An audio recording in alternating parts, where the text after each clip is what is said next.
자, 지금 인터넷에 고래충 관련 기사가 하나 떴는데요. 한번 읽어보겠습니다.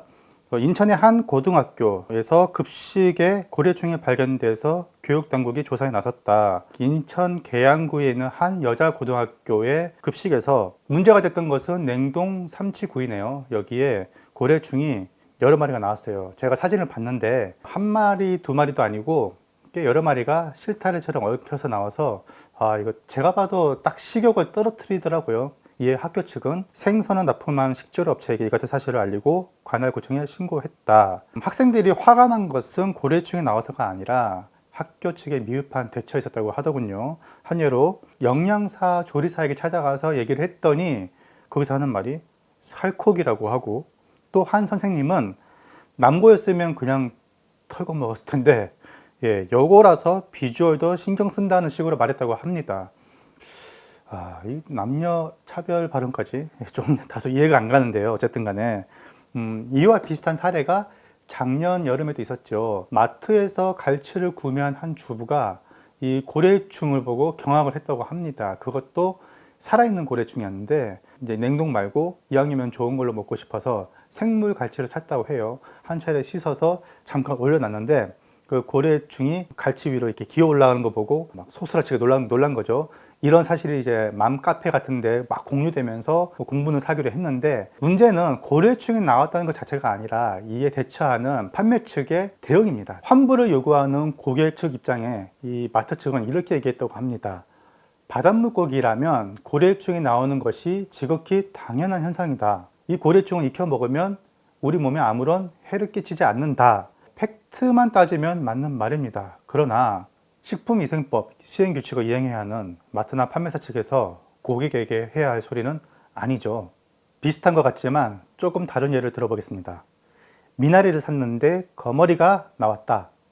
배추를 샀는데 거기서 애벌레가 나왔다. 그렇다면 우리는 그것을 털어서 먹을 수도 있습니다. 정 찜찜하다면 판매 측에 가서 환불이나 교환을 요구할 수도 있고요. 또 그것을 재량껏 해결할 수도 있죠. 그러나 기생충에 대한 우리들의 인식은 곤충이나 벌레와는 좀 다릅니다.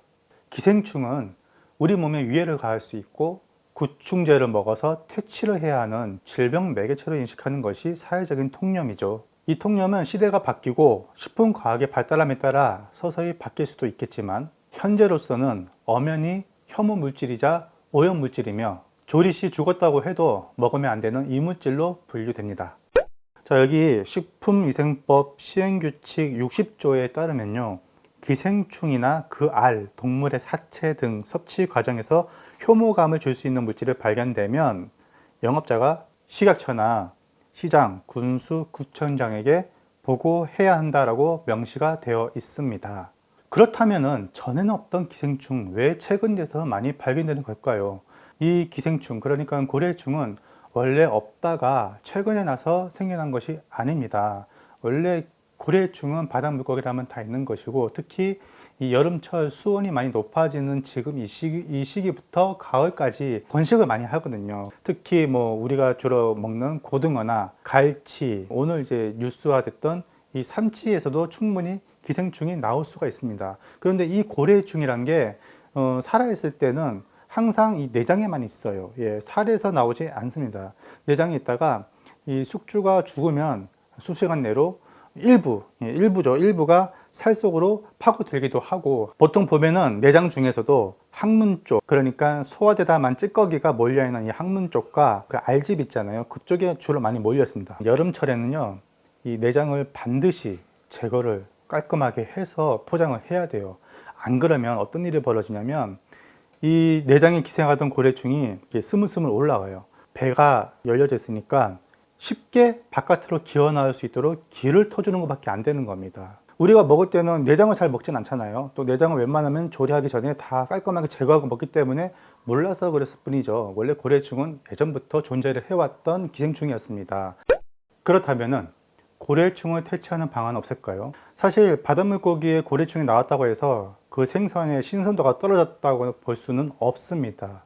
왜냐하면 이 수질 오염이나 아니면 신선도와는 별개로 오히려 청정 지역에 서식하는 물고기에도 있을 수 있는 것이 고래충이죠. 따라서 고래충의 번식이 활발한 여름부터 가을 사이에는 얼마든지 생선에서 기생충이 발견될 수가 있고요.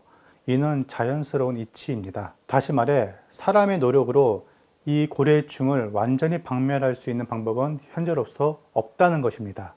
다만 적절한 후속 조치를 취한다면 얼마든지 유통 과정에서 이 고래충을 획기적으로 줄일 수는 있습니다. 한 예로 꽁치 통조림에서 구두충이 발견됐을 때 얘기입니다. 이때 업체 측에서는 꽁치에 구두충이 나오는 것은 어쩔 수 없는 자연스러운 문제다라고 계속 항변하다가 결국 식품업체 최초로 제조 정지 그리고 엄청난 벌금을 물게 될 상황에 처했습니다. 그래서 해당 업체는 그 구두충을 줄이기 위해서 인력을 보강하는 등의 그런 노력과 조치를 기울임에 따라서 결국에는 구두충이 많이 줄었습니다. 기생충이 아무리 자연스러운 현상이라고 하더라도 제조사의 노력과 투자로 인해서 얼마든지 기생충을 저감할 수 있다는 것이죠. 마트와 유통사도 이와 비슷한 노력을 해야 할 것으로 보입니다. 생선을 포장할 때 필요하다면 소금물로 세척을 하고요. 대가리만 댕강 자르는 것이 아니라 내장도 같이 잘라서 포장을 하는 것이 가장 깔끔합니다. 또한 소비자부터 기생충에 인한 클레임이나 환불 조치가 들어온다면 여기에 대해서 성실하게 설명을 하고 환불 및 반품 조치를 해야 할 책임도 있는 거죠. 물론 익혀 먹으면 단백질에 불과한 고래충인 건 맞지만 그러한 팩트와 소비자의 관념에는 커다란 간극이 있는 것이 사실입니다. 우리가 먹는 생선에 기생충이 나올 수 있음을 담대히 받아들이기에는 여전히 사회적 합의가 필요해 보이는 거죠. 자, 그래서 오늘의 결론. 인체 유해 여부를 떠나서 기생충은 여전히 이물질로 분류됩니다. 당연히 반품 사유가 되고요. 기업은 기생충이 자연스러운 현상이라고만 말하지 말고 기생충을 줄이기 위한 노력을 기울여야 한다고 생각합니다.